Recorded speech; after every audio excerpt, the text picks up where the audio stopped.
now you just mind it that there are two nucleotide bases. One is the purine, another is the pyrimidine. That completely form the DNA double helical structure.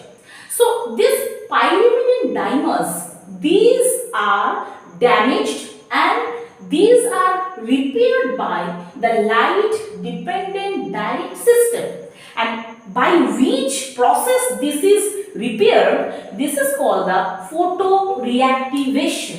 Why this is called the photoreactivation? Here is the factor that is needed for the repairing process is that light. Okay, this is the light. That's why it is called the photoreactivation. And there is another important thing is that enzyme. Which type of enzyme is important for this mechanism? The enzyme is the photolipase.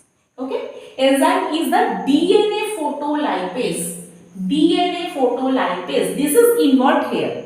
And when stimulated by light with a wavelength between 300 and 500 nanometer nm, then enzyme binds to pyrimidine dimers and converts them back to the original monomeric nucleotides. So what is happening here?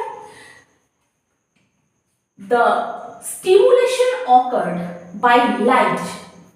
What wavelength is very important? That is 300, between the 300 to 500 nanometer nm. And then enzyme, when this is happening,